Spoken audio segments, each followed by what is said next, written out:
Hola a tothom altra vegada. Com vaig prometre fa ara 2 dies, em sembla, he estat mirant simuladors, al Facebook ja ho he publicat, he trobat un simulador d'Autodesk, el Falcon, i he començat a fer proves amb una de les nostres pales que volíem fer servir per l'aerogenerador. Eh, el motiu d'aquest vídeo és bàsicament ensenyar-vos què pot fer el programa si ens interessa i si no xutar-lo ràpid per anar-ne a buscar un altre.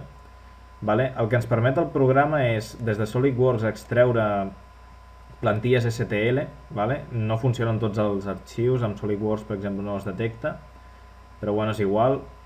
Jo he pogut carregar una de les pales de mostra, llavors el que fa el programa és crear un pla, val? Que tu pots moure, un pla vertical en aquest cas, pots fer-lo horitzontal o com et dongui la gana, i et permet orientar el raig, és a dir, donar-li la direcció al vent, donar-li una velocitat, ara mateix està a la mateixa velocitat que un coet aeroespacial, és a dir, una fumada, vale? Pots ficar una velocitat personalitzada, però és igual, jo prefereixo aquesta perquè les línies van més ràpid i es veu tot més maco.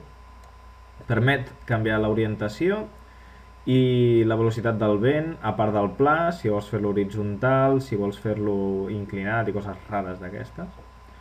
I després també et permet personalitzar-ho tot, és a dir, els colors de les línies, el tipus de línies, la velocitat a la que es mouran aquestes línies, de forma indiferentment de la velocitat real del vent, el número de línies, jo ho he personalitzat a 250, ve a 64 per defecte, jo ho he ficat a 250 perquè es vegi més bé amb el programa de gravació.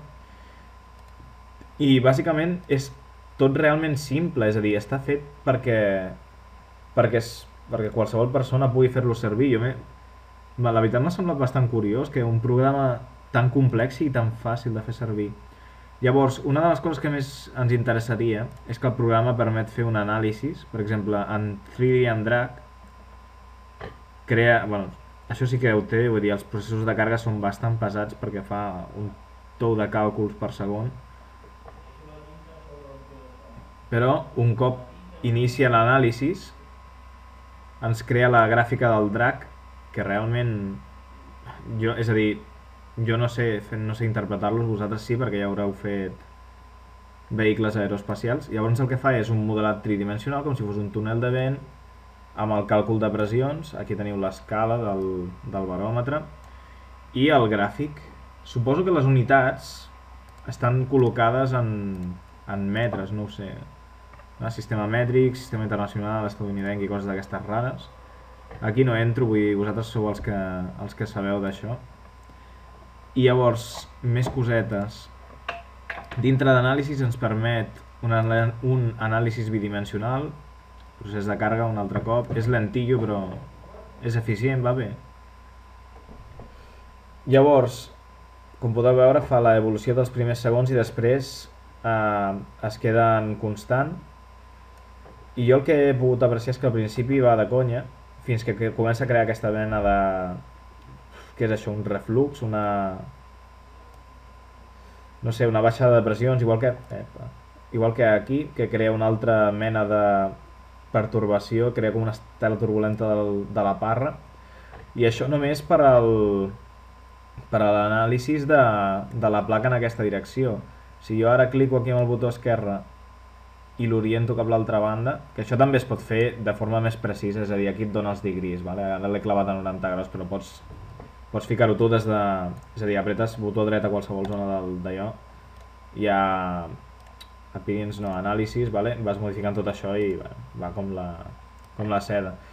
Llavors, la pala dissipa molt bé el vent des d'aquesta direcció, vale? L'empuja tot cap dalt, però crea aquí una estela turbulenta de 4 parells de collons, que bàsicament el que farà és frenar-nos a les altres pales quan arribin. Realment no sé fins a quin punt ens és útil aquest programa, per això faig el vídeo, perquè l'analitzeu vosaltres, que sabeu com treure dades d'aquí, i dir-me ràpid si val la pena que busqui una altra cosa, perquè em sembla que el Flow Simulations del SolidWorks també permet fer estudis d'aquests. Coses també interessants, a part de línies de flux,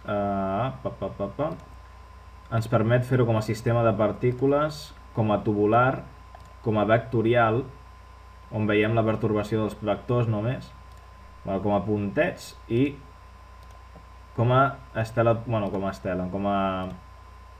a espectre de gasos. Realment, jo considero que les fletxetes es veuen més bé, però així es veu molt més bé a l'espectre de pressions. Uh, Insisteixo, vull dir, sou vosaltres els que heu de decidir si ens és útil o no. Si no, digueu-m'ho ja i em foto a buscar una altra cosa. I bueno, també una altra cosa a dir, de moment no he aconseguit, és a dir, això l'únic que fa és analitzar-ho sobre peces individuals, no sobre un mecanisme funcionant, és a dir, no sobre el bitxo girant.